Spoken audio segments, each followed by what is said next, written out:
बधाई देता हूँ, अभिनंदन करता हूँ। महोदय, मैं अपना वक्तव्य इंद्र साहब के शेर से कहना चाहूंगा और विपक्ष वाले इसे शायद सुरेश जी इसे थोड़ा ध्यान से सुने और मैं उनको अर्पित करने जा रहा हूँ।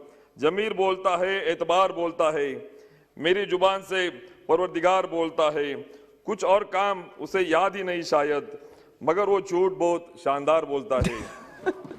विपक्ष के लोग राष्ट्रपति अभिभाषण से लेके आज के अभी बजट तक चर्चा में मैंने पूरा ध्यान देके देखा कि तथ्यों पर ना लगे, बेबुनियाद आरोप लेके झूठे भाषण और प्रधानमंत्री जी को नीचा दिखाने का काम किया है।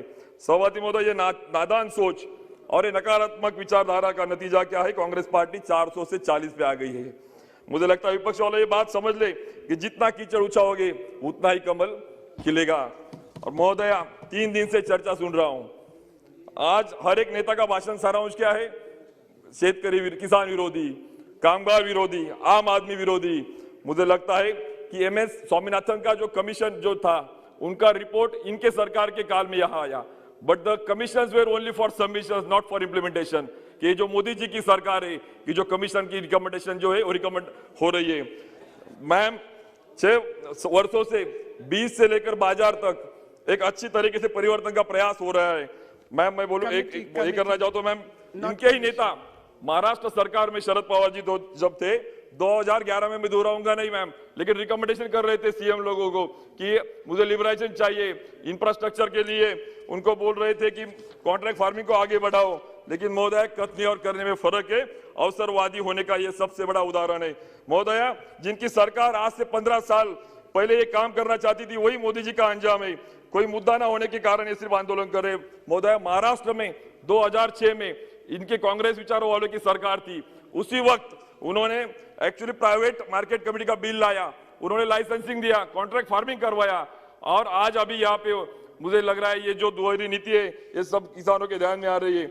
मुझे लगता है मैम कि आज 70 साल के बाद देश का नौजवान, ग्रामीण भाग से मैं आया हूं मैम, वो किसानों के बच्चे पहली बार अभी अगर कोई बिजनेस करने जाते हैं, उनको शेड हाउस हो, नेट हाउस हो, गोट्री हो, पोल्ट्री हो, या अभी बताया वैसे वर्टिकल एग्रीकल्चर हो, लेकिन कोई जिले स्तर पे कोई व्यवस्था नहीं है, ना ट्रेनिंग की व्यवस्था है, ना कुछ उनको खुद के पैरों पे खड़े रहने की व्यवस्था है।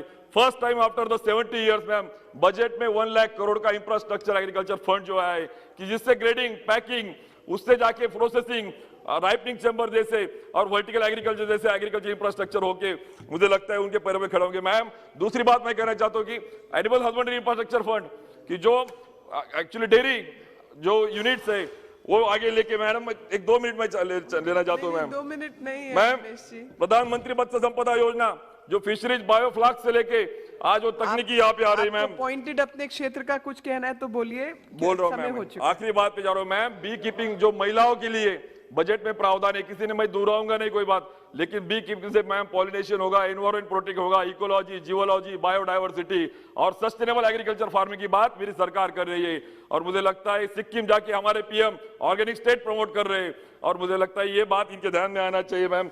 आगे जाके मैं आखिरी बात कहूंगा, मैं जिस स्टेट से आता हूं महाराष्ट्र से, छत्रपती शिवाजी महाराज कहते थे कुणी जर मिरचीच्या देठाला शेतकऱ्याचा हात लावेल तर त्याचा बोट कलम करून टाका। और इन्होंने 70 साल में इनकी व्यवस्था जो थी, जो मार्केट की इनकी व्यवस्था थी, कमीशन लिए, ब्रोकरेजेस लिए, मार्केट फीस लगाई।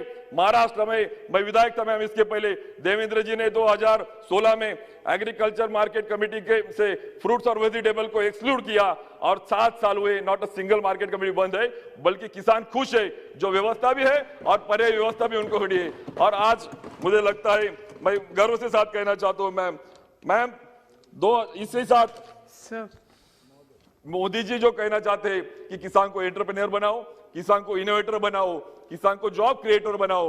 मैम, आखिरी 1 मिनट लूंगा, सारे किसानों को गुमराह करना बंद कर दे मैम। आखिरी इसमें आऊंगा मैम, जिससे कल गिरीश चंद्र जी, मैम कल हमारे कोई उमेश जी, समय हो गया, प्लीज। चलो मैम, मैं आखिरी ये करता हूं मैम, इस बजट में मैं रिक्वेस्ट 7-8 लोग बाकी हैं, प्लीज नहीं। गिरीश चंद्र जी।